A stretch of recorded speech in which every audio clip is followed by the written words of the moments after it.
마태복음 3장 8절에서부터 12절 말씀입니다. 함께 읽습니다. 그러므로 회개에 합당한 열매를 맺고 속으로 아브라함이 우리 조상이라고 생각하지 말라. 내가 너희에게 이르노니 하나님이 능히 이 돌들로도 아브라함의 자손이 되게 하시리라. 이미 도끼가 나무 뿌리에 놓였으니 좋은 열매를 맺지 아니하는 나무마다 찍혀 불에 던져지리라.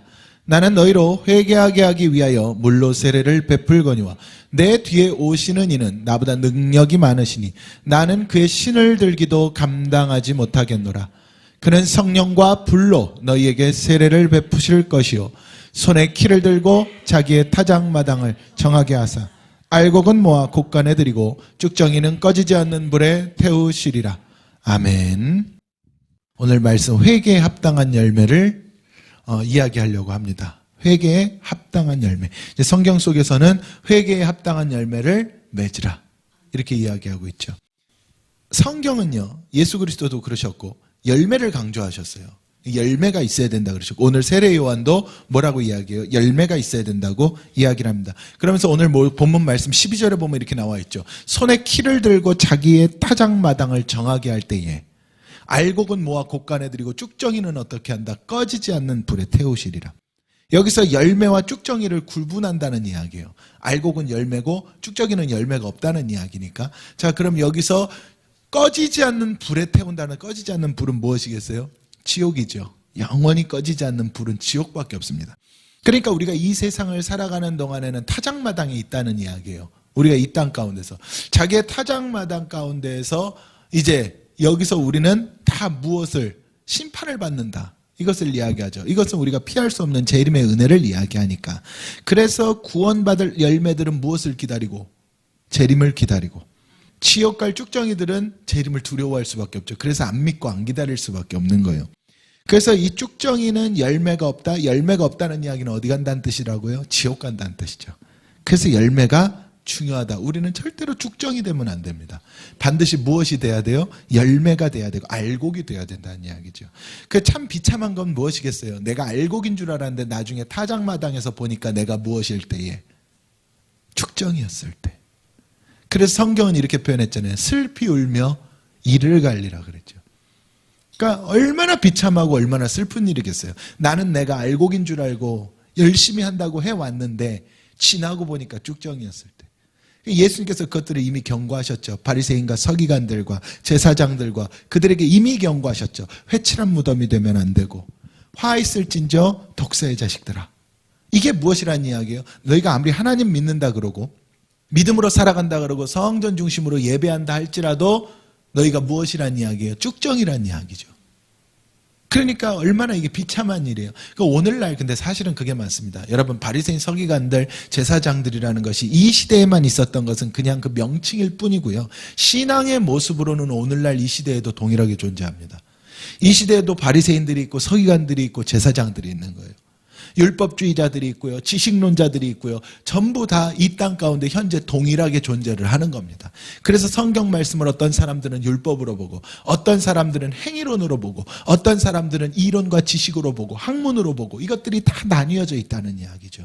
그런데 오직 이 모든 사람들에게 예수님께서 독사의 자식들 하셨을 때 예수님 무엇을 말씀하신 거예요? 오직 성경 66권에 살아있는 말씀은 무엇으로 보라? 영으로 보라. 그래서 성령 중심이라는 이야기를 했던 거죠. 그래서 이 당시 세례 요한이 선포를 하잖아요. 어디에서? 유대 광야에서. 그 이제 복음적으로 보면 유대 광야, 실제 유대 광야라는 의미도 될 수 있겠지만 유대 광야, 광야 자체가 여러분 영적으로는 교회라니까요. 그러면 이 시대를 우리에게도 적용시키고 이 시대로 보아도 세례 요한이 누구에게 선포한 거예요? 자칭 믿는다 하는 자들에게 선포를 한 거예요. 여러분, 믿음이 아예 없는 사람들이 회개가 뭔지를 알겠으며 하나님이 누군지를 알겠어요. 이 시대로 말하면. 아예 이방인들은 아예 모르죠. 그래서 제가 늘 말씀드리잖아요. 이방인들에게는 우리가 찾아가서 회개하라 그러면 안 된다니까요. 예수를 아예 모르는 사람들을 전도하려고 하는데 가가지고 회개하십시오 그러면은요 아무도 안 받아들여요. 왜? 내가 죄인인 줄을 먼저 알아야 회개를 할 것 아닙니까? 여러분, 회개에 합당한 열매가 뭐예요? 내가 죄인인 줄을 먼저 아는 거예요. 제가 그거 좀 이따 이야기할 텐데, 그래서 우리가 믿음이 없는 사람들한테 복음을 줄 때는 뭐라 그러는 거예요? 예수 믿고 천국 가자. 이 험한 세상 우리 살아가는데 잘 될 수도 있고 안 될 수도 있지만 그 나라에는 축복뿐이다. 영원한 복락을 누리자 예수 믿고. 할렐루야. 근데 믿음 없는 사람들한테 가서 무턱대고 회개해야 된다고. 그럼 그게 들어가겠냐고요. 그러니까 여러분, 세례 요한이 이 땅에 와서 선포했을 때 유대 광야에서 선포를 하는데, 이 유대 광야의 선포도 영적으로 말하면 믿음의, 오늘로 말하면 믿음의 사람들을, 자칭 믿음이 있다는 사람들에게 선포했던 거예요. 너희가 믿음이 있느냐? 그럼 뭐 하라고? 회개에 합당한 열매를 맺으라. 이게 세례 요한의 선포였던 거죠. 그러니까 세례 요한도요, 참, 그래서 예수님께서 그러셨잖아요. 인간이 낳은 자 중에 가장 훌륭한 자, 가장 위대한 자, 그럴 수밖에 없었던 게, 성령을 받지 않았는데도 하나님 특별한 종. 그러니까 이게 독특한, 하나님 은혜라는 이야기가, 성령의 시대가 시작되기도 전에 이미 세례 요한 하나님 독특하게 영의 세계를 깨닫게 만들어준 거예요. 여러분, 성령을 통해서만 거룩성이잖아요. 근데 세례 요한은 하나님이 그 성령을 받지 않았음에도 이미 뭐하게 만들어놓은 거룩성, 하나님 회복시켜버렸어, 세례 요한에게.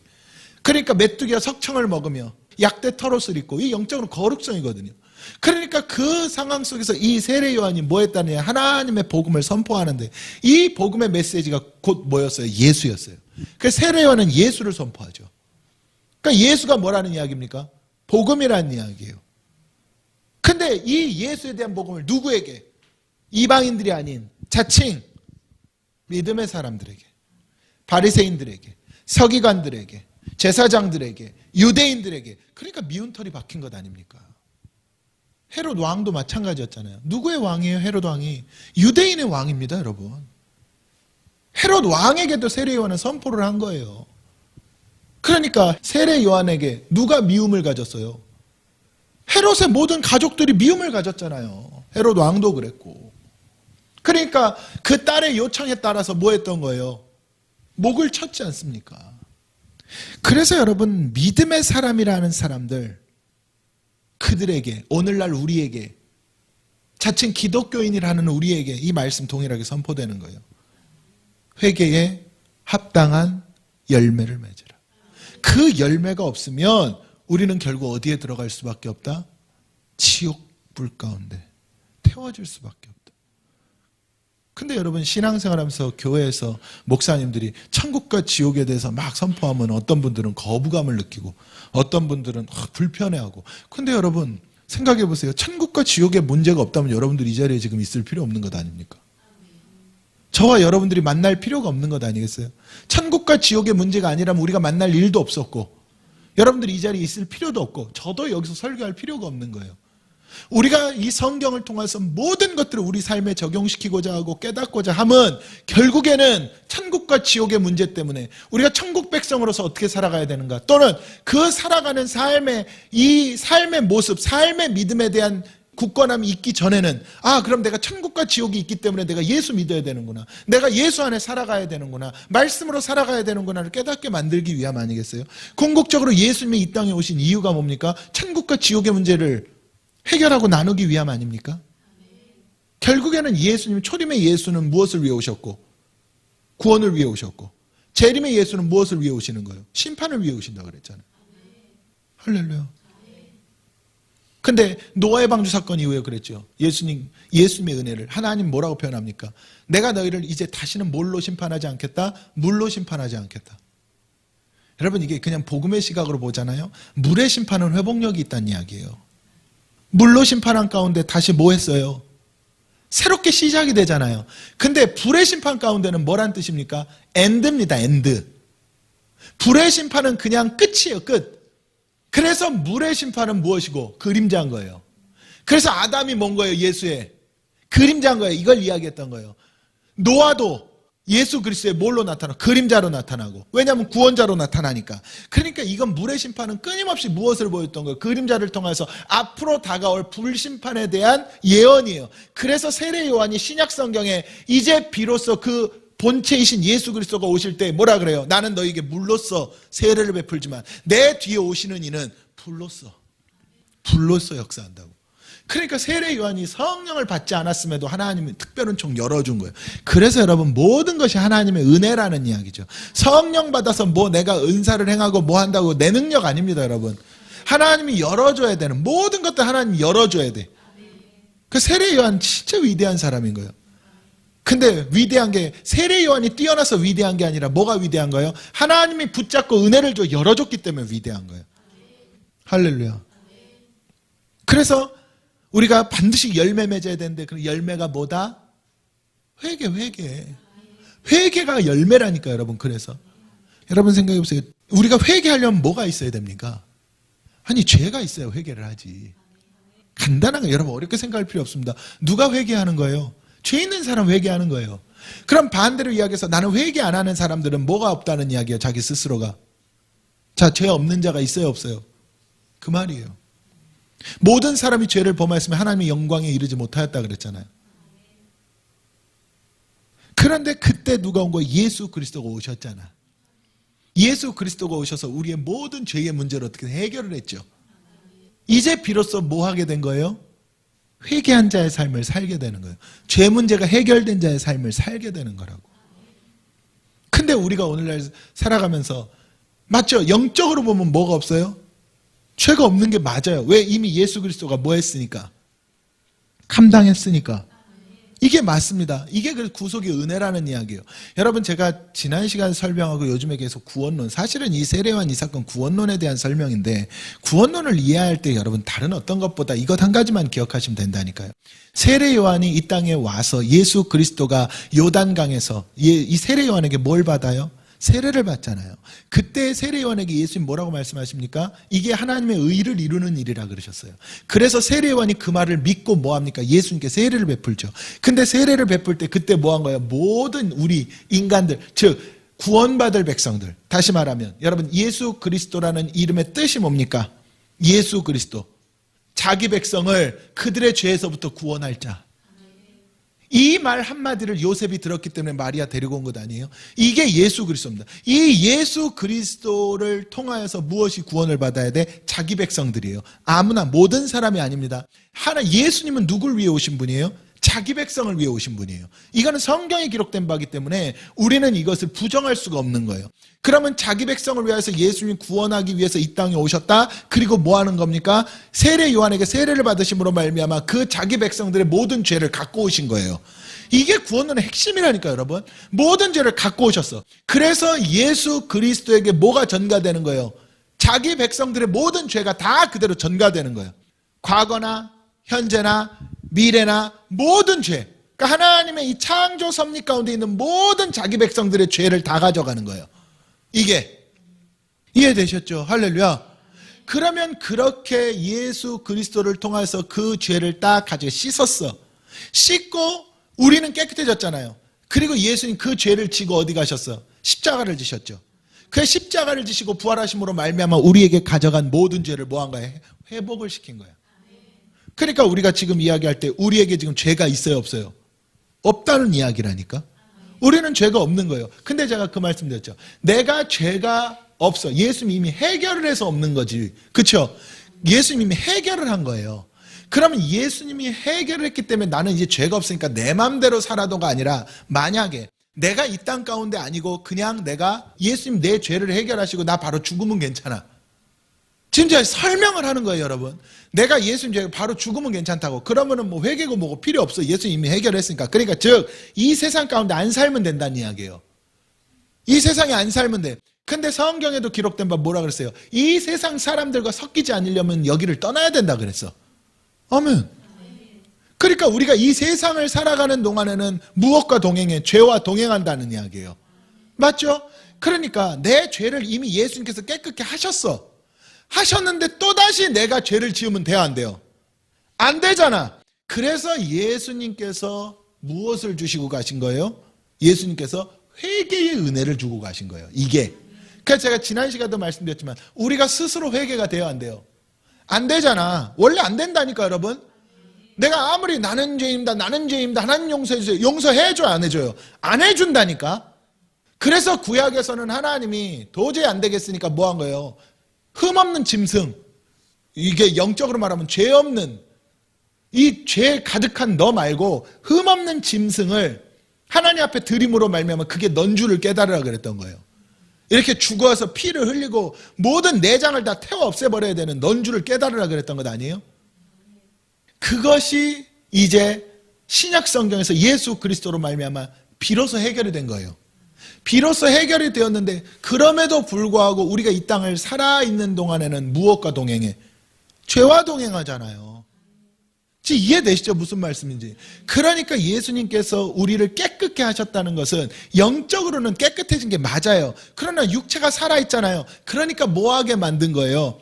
회개할 수 있게 만든 거예요. 이제는 우리가 예수 그리스도를 통해서 스스로 뭐 할 수가 있어? 이것도 잘 이해해야 됩니다. 나 혼자 스스로 죄를 씻는다는 뜻이 아니에요.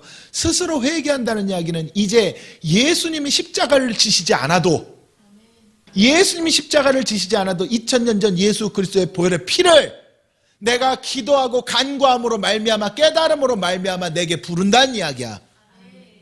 할렐루야. 그래서 내가 지금 죄 가운데 하나님 나는 죄인입니다. 회개하잖아요. 내가 회개하면 2000년 갈보의 보혈의 피가 지금 내게 또다시 역사를 하는 거예요. 이해되셨죠? 무슨 말씀인지. 그러니까 우리에게 왜 회개가 중요하냐? 이 땅을 살아가면서 이 죄악된 세상 가운데 내가 죄를 이길 수 있는 유일한 무기야. 이게 우리들의 무기예요, 무기. 할렐루야. 그래서 우리들의 육체는 무기가 아니라 그러잖아요. 뭐가 무기예요? 예수의 이름이 무기가 된 거예요, 이제는. 예수 그리스도가 우리의 모든 죄를 해결하고 하나님 우편으로 올라가 버리셨죠. 그래서 거기서 우리를 위해 지금 뭐하고 계셔? 충보하고 계셔. 그러니까 내가 이 땅 가운데 예수의 이름으로 주여 부를 때 응답, 연결성이 이루어진 거예요. 이게 십자가의 능력이에요. 할렐루야. 그러니까 여러분 구원을 이야기할 때 세례 요한을 통해서 우리의 모든 죄가 예수님께 전가됨으로 말미암아 우리가 이미 구원받은 거야. 할렐루야. 그리고 십자가를 통해 예수님이 승리할 거였으니까. 예수님이 뭐 십자가에서 승리하는가 마는가 우리가 가슴 졸인 게 아니라 하나님의 입장에서 승리할 거였으니까. 할렐루야. 그러니까 우리는 이미 우리의 죄를 세례 요한이 예수님께 넘겨준 그 순간 우리는 이미 죄에서 자유를 얻게 함은 보혈, 아직 예수님 피 안 흘리셨다 할지라도 우리는 이미 보혈의 능력, 주의 보혈, 이게 된다는 이야기예요. 할렐루야. 그래서 여러분 우리는 이 회개의 열매를 맺어야 된다는 거야. 회개의 열매. 회개하는 삶보다 중요한 건 없습니다.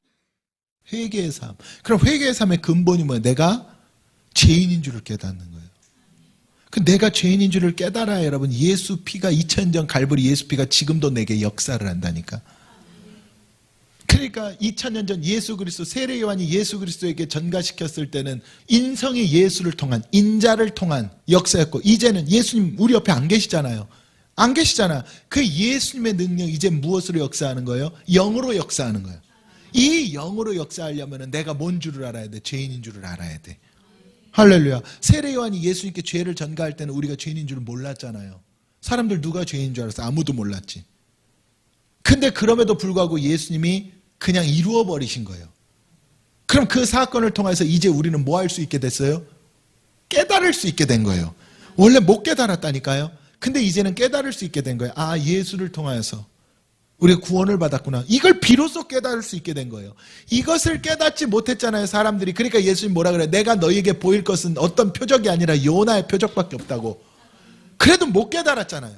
근데 예수님 십자가를 지고 부활하고 나니까 비로소 제자들이 깨닫고 비로소 그 제자들을 통해서 말씀이 뻗어나가게 됐고 오늘날 우리도 깨닫게 된 거잖아요. 할렐루야. 그래서 우리에게 가장 중요한 건 무엇을 이야기합니까?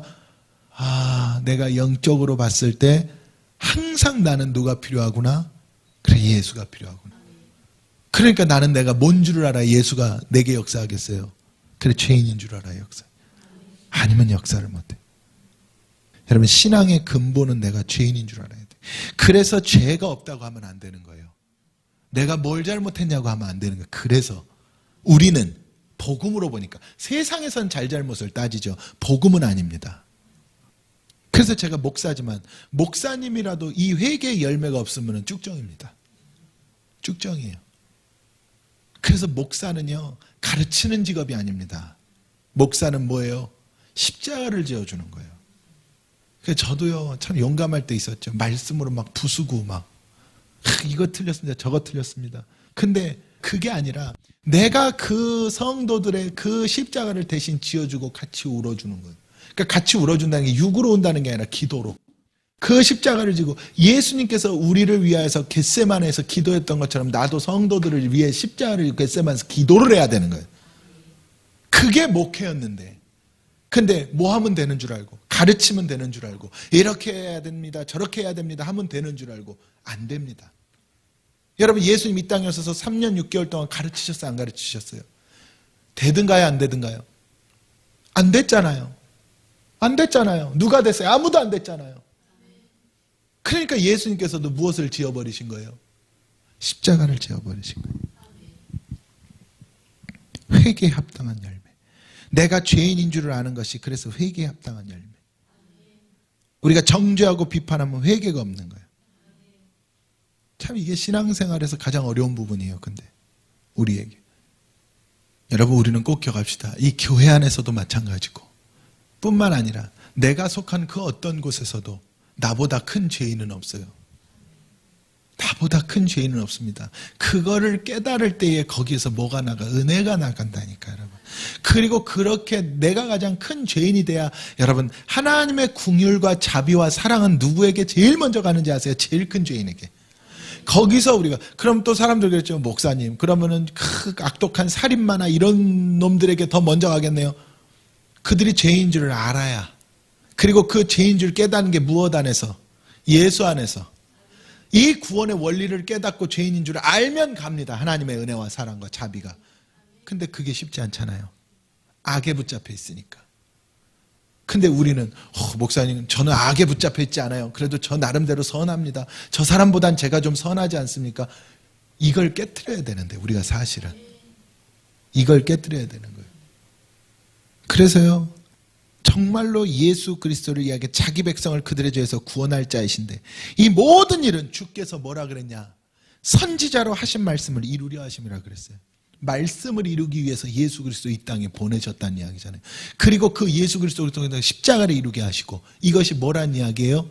말씀을 이루게 하심이라는 거죠. 할렐루야. 그래서 회개에 합당한 열매를 맺는 첫 번째는, 가장 중요한 것은 내가 뭔 줄을 깨달아야 돼? 죄인인 줄을 깨달아요. 두 번째로는요, 말씀을 들어야 됩니다. 여러분, 첫째도 둘째도 내가 죄인 줄 깨달으려면 방법이 없어요. 말씀을 들어야 돼요. 여러분, 제가 아까 그랬잖아요. 말씀이 뭔지도 모르고 성경이 뭔지도 모르고 예수가 누군지도 모르는 사람한테 당신 죄인인 줄 깨달으십시오. 그럼 그게 받아들여지겠냐고. 안 받아들여집니다. 그래서 믿음이 없고 예수가 누군지를 모르는 자들에게는요, 와보라. 괜찮아. 야, 정말로 축복의 메시지가, 우리에게 가장 귀한 은혜의 메시지가 있으니까 와서 봐봐. 한번 들어봐. 보고 들어봐. 그때 선포되어지는 이 메시지를 들어야 되는 거예요. 그러니 이 메시지는 무슨 메시지가 나가야 되겠어요? 영적으로 살아있는 메시지가 나가야 잠들어 있는 그 한 영혼 한 영혼을 깨울 것 아니에요. 근데 여기에서 이 메시지가 나갈 때 온갖 세상의 이론과 지식이 선포되고 학문이 선포되고 온갖 세상사들이 선포되잖아요. 그러니까 듣는 사람들이 귀에 맞으면 받아들이고 안 맞으면 안 받아들이고. 여러분, 오직 예수 그리스도의 복음만, 영의 복음만이 선포되면은요, 그거는요, 남녀노소 이념을 떠나서 다 받아들입니다. 그 사람이 누구라면? 구원 백성이라면. 할렐루야. 그래서 예수님 뭐라 그러셨어요? 이 땅에 오셨을 때 귀 있는 자는 들으라 그랬죠. 근데 그냥 들으라가 아니에요. 무엇을 들으라? 성령이 하시는 말씀을. 귀 있는 자는 듣는다 그랬어요. 요한계시록에도 나와 있죠. 7교회에게 귀 있는 자는 성령이 교회들에게 하시는 말씀을 듣는다 그랬어요. 그래서 제가 아까도 고백했지만, 설교는 교인 부수는 게 아니구나. 그걸 깨닫는 거예요. 설교는 교인 부수는 게 아니에요. 내가 그들의 죄를 함께 품고 갈보리에서 기도하고 십자가 질 때, 그래야 하나님 역사를 합니다. 그래야 역사를 해. 그러니까 여러분, 죽어져야 역사한다는 말이 맞아요. 제가 성도들의 짐을 지고 죽어지면 돼. 그럼 누가 자유하는지 아세요? 제가 자유합니다. 제가. 여러분, 최고의 자유가 어디서 나와요? 죽음에서 나오는 거예요. 죽음에서. 내가 살려고 아둥바둥하니까 자유가 없는 거죠, 여러분. 내가 죽어지면 자유가 있다니까. 근데 이 죽어짐이 세상에서 말하는 그 육체적인 어떤 이 스스로의 죽음을 말하는 게 아니라 이게 무슨 죽음을 말하는 거야? 복음 안에서의 죽음. 그 영적인 죽음을 이야기하는 거예요. 왜냐면은 영으로 죽어 하나님 부활시키죠. 세상에서 자살하고 육으로 죽으면 하나님 부활 안 시킨다니까요. 그래서 영으로 죽으라는 게 그 말이에요. 내가 십자가 가운데 죽으면 그럼 하나님 부활을 시켜. 이때 자유를 누리는 거예요. 근데 우리는 그러니까 누가 만약에 나한테 뭐라고 하면, 예를 들어서요, 뭐라고 하면 내가 거기서 그냥 아멘 하고 받고 죽어버리면 된다니까. 그럼 내가 자유해. 그럼 내가 자유한다고. 내가 뭔가를 했을 때 억울한 일도 있을 수 있고 이런 일도 있을 수 있겠지만 내가 거기서 내가 죽어지면 내가 자유한다니까. 왜냐면은요, 하나님 나를 부활시켜요. 머지않아 부활시킵니다. 왜냐면 하나님 말씀처럼 십자가를 지고 네가 뭐 했기 때문에? 죽었기 때문에. 근데 우리는 끝까지 아둥바둥 내가 살겠다고 싸우잖아요. 내가 살겠다고 싸우니까 내가 죽기까지 하나님은 기다려야 되니까. 그러니까 누가 고생이야? 사울아 네가 가시체를 뒷발질하기가 고생이구나. 똑같은 이야기예요. 내가 살겠다고 아둥바둥 해봤자 내가 세상에서 살 확률 얼마나 되겠어요? 그래서 부활의 영광을 통해 하나님의 나라가 이루어지는 거예요. 참 이 과거에는 저도 어렸을 때 신앙생활을 돌이켜보면 기독교인들이 칭찬받는 시대였거든요. 교회 다닌다 그러면 사람들이 칭찬받고, 또한 교회 다니시는 분들이 실제로도 착하고 진실했어요. 실제로도. 과거의 이야기예요. 근데 지금은 안 그렇죠. 지금은 교회 다닌다 그러면 오히려 더, 기독교인이라 그러면 오히려 더, 기독교인만 아니면 된다는 이야기가 이제는 나오고 있잖아요. 왜 그럴까 고민을 해보는 거예요. 왜 그럴까? 도대체 왜 그렇게 되었을까? 말씀이 파괴돼서 그렇습니다. 저도 여기 저보다 연배가 있으신 분들도 계셔서 죄송스러운 표현이지만, 어렸을 때 막 부모님 손에 이끌려서 부흥 집회를 따라다니고 우리 교회에 많은 부흥 강사님들이 오시고 또 우리 목사님들이 설교하시고 했을 때를 기억해 보면은요, 여러분 참 진짜 놀라운 게요, 그냥 성경 이야기밖에 안 하셨어. 지금 생각해보면 별로 특별한 게 있는 게 아니에요. 그냥 그 당시에 모세가 어땠고 예수가 어땠고 바울이 어땠고 그냥 성경 이야기. 그러니까 왜 그 찬송가 중에도 있잖아요, 나의 사랑하는 책이라는. 그러면 어머니의 무릎 위에 앉아서 들었던 그 내용이 뭐였대요? 다윗이 어땠는지, 옛날 선지자가 어땠는지, 그냥 그 이야기였던 거예요. 세상이 이래서 여기에 이러고 이런 적용이 없었어. 그냥 오직 성경 이야기였던 것 같아요. 오직 예수 이야기였고. 근데 놀라운 게 뭔지 아세요? 지금 생각하면, 지금 찾아보고 해도 별것 아닌 것 같은데, 깊이가 있는 것 같지 않은데, 그런데 거기에서 회개운동이 일어나고 거기에서 기도운동이 일어났더라는 이야기예요. 정말로 그때 우리의 할머니, 할아버지들 또는 우리의 부모님들을 보았을 때 그냥 예수 이야기하는데 울고. 그래서 여러분, 우리나라보다 기독교가 발달하지 않은 국가로 선교를 나가보잖아요. 특별한 설교를 안 한다니까. 예수 그리스도라는 분이 하나님의 아들로 이 땅에 오셨는데, 죄 없으신 그분께서 우리의 죄를 해결하기 위해서 십자가에 우리의 죄를 대신 지시고 죽으셨다라는 말씀만 해도 사람들은 웁니다. 우리나라도 그랬더라는 이야기예요. 그럼 뭐가 특별해서 그랬을까? 목사님들이 딴소리를 안 했기 때문에 그래요. 여러분, 성경은 이야기하잖아요. 하나님의 말씀 자체가 살아있고 좌우의 날선 검이라 그랬는데, 온갖 세상의 이론과 세상의 지식들, 이러한 지식과 똑똑함, 이것이 성경에 들어온다 한들 아무 의미가 없어졌다는 이야기예요. 공부를 많이 한 사람들은 많아졌습니다. 온갖 세미나도 많아지고 온갖 책들도 많아지고 인터넷의 홍수 속에서, 유튜브의 홍수 속에서 온갖 지식들은 잡다하게 많아졌어요. 그러니까 말씀이 점점 파괴되었다는 이야기예요. 역설적으로. 가장 큰 게 뭐냐면요, 눈물이 사라졌어요. 말씀을 들으면 울었거든요. 집회를 하면 울었거든요. 기도하면서 울었거든요. 눈물이 사라졌다는 이야기예요. 이제는 말씀 끝나면 자기 세상으로 돌아가기 바빠요. 울지 않습니다. 이 눈물이 회복이 돼야 되는데, 이 눈물이 회복이 되려면 뭐가 회복이 돼야 되는지 아세요?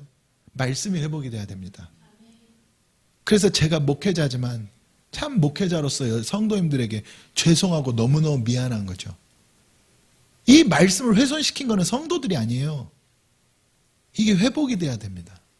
여러분, 성도님들은요, 도화지와 같아서요, 강단에서 오직 예수를 주면 예수로 살아갑니다. 강단에서 온갖 세상 정치를 주면 정치로 살아갑니다. 목회자가 비판의 시각을 주면 성도들도 비판의 시각으로 살아가게 되어 있어요. 그래서 혹시라도 이 가운데에 율법이 아직 강하고 비판의 시각이 강한 분이 계시다면 제 잘못입니다. 제가 그렇게 양육했다는 이야기예요. 그럼 십자가는 그런 게 아니거든요. 부모님이 왜 자녀를 위해서 모든 걸 희생합니까? 내가 낳았기 때문이잖아요. 근데 그 마음을 똑같이 목회자가 품어야 목회가 되는 겁니다. 나와 함께 신앙생활 하는 동안은 누구 자녀예요? 그 심정으로 해야 된다니까요.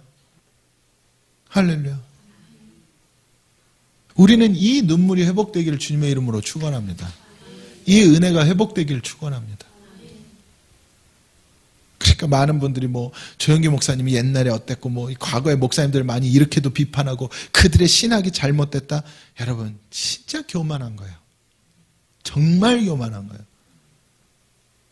제가 이전에도 말씀드린 조영기 목사님 예전에 삼박자 구원론 이야기했을 때 그거는 잘못됐다고 최근에도 그것 가지고 이제 맞냐 틀리냐 가지고 세미나도 하고 논쟁도 하고 여러분 진짜 교만한 겁니다. 적어도 그 당시에 교회들에는 눈물이 있었고 그 당시 목사님들 설교 속에는 예수가 있었어요. 물론 그분들이 나중에 이랬다 저랬다 그거는 우리의 판단 대상 아니고 우리가 지금 하는 것 자체가 더 큰 죄라는 걸 모르는 거예요. 이 목사님은 설교가 이게 잘못 저게 잘못됐고 그러나 이제 목회자인 제 입장에서는 정말로 다른 소리 안 하고 오직 성경 예수만 줘야겠구나. 아멘. 그래서 그 말씀 살아있는 말씀을 들어야 돼요. 그래야 회개가 됩니다. 안 그러면 안 돼요. 그리고 그렇게 정말 딴소리 안 하고 오직 예수를 선포하는 것까지가 목사의 몫이고 교회의 몫이에요. 그러면은 그 이후에 잘하게 하시는 이는 하나님입니다.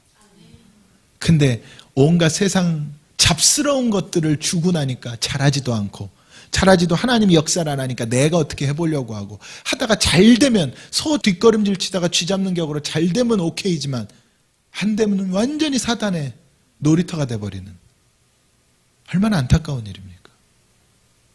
셋째로는요. 회개에 합당한 열매를 맺는다는 건 여러분 기도할 수밖에 없다는 거예요. 디모데전서 4장 5절에 이렇게 이야기하거든요. 하나님의 말씀과 기도로 모아여진다? 거룩하여진다. 바울이요. 자기 믿음의 아들 디모데에게 하는 이야기입니다.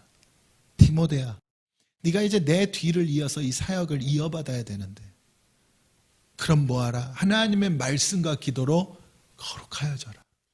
여러분 우리가 세상 가운데 이거 하고 저거 하고 이렇게 좋은 일하고 저렇게 좋은 일하고 이렇게 청빈하게 살고 이렇게 겸손하게 살고 이게 거룩성이 아니에요. 여러분 우리가 어떻게 해야 거룩하여진대요? 하나님의 살아있는 말씀을 듣고 그리고 그 말씀과 함께 기도할 때 내가 거룩하여진다는 이야기예요. 여러분 그래서 거룩성은 영이라는 이야기입니다. 우리는 거룩성을 자꾸 어디서 찾으려고 그래요? 육에서 찾으려고 그러잖아요. 그러니까 육에서 찾으면 좋죠. 여러분 육으로 거룩하기만 하면요 얼마나 좋겠어요. 근데 죄인된 인간이 육으로 온전히 거룩해질 수가 있냐는 거예요. 제가 늘 말하잖아요. 단돈 10,000원 훔친 좀도둑이나 100억 1000억 사기를 친 사기꾼이나 우리 인간 세상 이 죄 많은 세상 가운데서는 잘잘못을 따지겠으나 하나님 앞에서는 동일한 죄인이라니까요. 그럼 여기서 말하는 하나님 앞에서는 동일한 죄인이라는 이야기는 뭐예요? 10,000원 훔친 사람이나 1,000억 사기친 사람이나 이 죄 문제가 예수 안에 해결 안 되면 둘 다 어디 간다는 이야기예요? 지옥 간다는 이야기예요. 이게 하나님 앞에서는 동일한 죄인이라는 뜻이에요.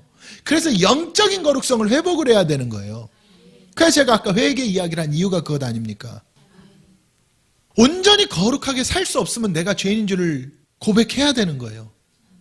온전히 거룩하고 착하고 선하게 살 수 없다면 나는 죄인인 줄을 고백해야 되는 겁니다.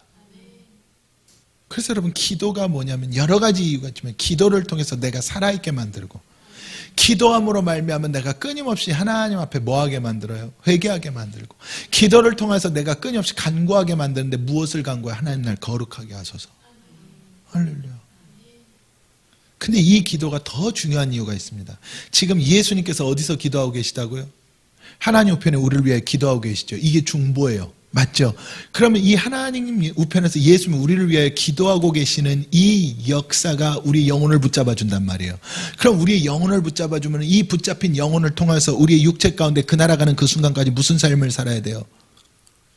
영의 삶을 살아야 되잖아요. 그러려니까 내가 뭐 해야 되는? 나도 같이 기도해야 되는 거예요. 그래야 이 세상과 하늘에서 기도하시는 예수 그리스도와 이 세상 가운데 기도하는 우리의 기도가 뭐 해야 돼? 도킹해야 돼. 거기서 역사가 일어나는 거예요. 그래서 하늘에서만 역사하면 안 됩니다, 여러분. 하늘에서도 역사해야 돼. 땅에서도 역사를 해야 돼. 여러분, 노아의 방주 홍수가 터질 때 어떻게 된지 아세요? 하늘에서 비가 끊이지 않고 내렸죠. 그것뿐만 아니라 땅에서도 모든 샘들이 다 터졌다 그랬어요. 여러분, 하나님의 역사는 내가 뒷받침이 되어야만 열매를 맺습니다. 그래서 우리는요, 상급론을 이야기하는 거고, 그래서 우리는 주의 영광을 위하여 산다고 이것을 우리는 외치는 겁니다. 예수 그리스도께서 하나님 우편에 지금 우리를 위해 기도하신다? 맞아요. 그러면 우리도 이 땅 가운데 뭐 할 때? 기도할 때 그 기도가 뭐 하는 겁니까? 그 기도를 통해서 예수 그리스도의 기도와 우리의 기도가 만나. 그래야 내게 뭐가 이루어지는지 아세요? 안식이 이루어져요. 평안이 이루어져요. 기도는 우리의 안식, 빛으로 인도하니 앞이 캄캄할 때 기도. 여러분, 기도 왜 해야 된다는 모든 것을 이기는 능력, 기도밖에 없습니다. 할렐루야. 아까 그랬잖아요. 디모데전서 4장 5절에 말씀과 기도로 거룩해진다. 말씀을 듣고 내가 죄인 줄을 깨닫고, 죄인 줄을 깨달은 자가 딱 기도 들어가면 여기에 뭐가 역사하는지 아세요? 마지막으로 성령이 여기 역사하는 거예요. 이게 거룩성이야. 여러분, 거룩하여짐이란 뭐가 역사해? 성령이 역사해. 거룩성입니다. 여러분, 에베소서에 바울이 뭐라고 이 이야기를 풀어놨냐면, 에베소 1장 11절부터 13절에 모든 일을 그의 뜻의 결정대로 일하시는 이 하나님이죠. 이 하나님의 계획을 따라 우리가 예정을 입었대요. 여러분, 바울은 우리에게 명확히 가르쳐줬어요. 하나님의 계획과 뜻과 결정되어진 예정함 가운데 구속사가 이루어진다는 거예요. 그냥 우리가 이 땅 가운데 노력해서 믿으면 된다가 아니라는 이야기죠. 하나님의 뭐가 있다는 게 예정과 계획이 있었어. 그 안에서 기업이 되었대. 여기서 말하는 기업은 구원이란 뜻이거든요. 자, 이는 우리가 그리스도 안에서 전부터 바라던 그의 영광의 찬송이 되게 하려 하심이라. 그럼 하나님께서 이렇게 하신 이유가 뭐냐? 예수 그리스도 안에서 전부터 바라던 그의 영광의 찬송이 되게 하려 하심이라. 근데 여기서 말하는 그리스도는 무슨 뜻입니까, 여러분? 기름 부음이에요. 성령. 그리스도 예수라는 것은요, 기름 부음 받은 구원자예요. 그러니까 예수 이 땅에서 요단강에서 무엇을 받으셨어요? 성령 받으시는 거예요. 이거 여러분, 이거를 잊으면 안 돼요. 그 우리가 그리스도 안에서, 다시 말하면 기름 부음 가운데 전부터 바라던 그의 영광의 찬송이 되게, 이 성령의 기름 부음을 통해서만 하나님 앞에 뭐가 된다는 이야기예요? 영광이 되고 찬송이 된다는 이야기예요. 이것 아니면 안 된다는 뜻이잖아요. 할렐루야. 그러면서 에베소 1장 13절에 이러는 거예요. 그 안에서 너희도 진리의 말씀, 곧 너희의 구원의 복음을 듣고. 그러니까 복음은 뭐 해야 돼? 구원 얘기해야 돼. 예수 얘기해야 된다는 이야기예요. 천국과 지옥 얘기해야 된다는 이야기예요. 세상에서 이래라 저래라 이 이야기가 아니란 뜻이에요, 여러분. 그 안에서 또한 믿어서 약속의 성령으로 인치심을 받았다는 거죠. 그러니까 결국 성령의 충만성이 우리가 무엇인 줄을 확증시켜준다? 하나님의 기업임을 확증시켜준다. 구원 백성임을 확증시켜준다. 그러니 성령과 멀어진 삶을 살아간다면 우리는 아무리 내가 그리스도인이라 말하고 다녀도 바리새인과 서기관에 불과하다. 실수했어도, 죄를 지었어도, 넘어졌어도 결국 120문도를 비롯한 예수님의 제자들은 성령을 받았어요. 이것이 다른 점이었습니다. 누구와? 바리새인들, 서기관들과. 그것이 다른 점이었어요. 똑같이 부활한 예수를 만났던 500여 명의 성도들이 있었습니다.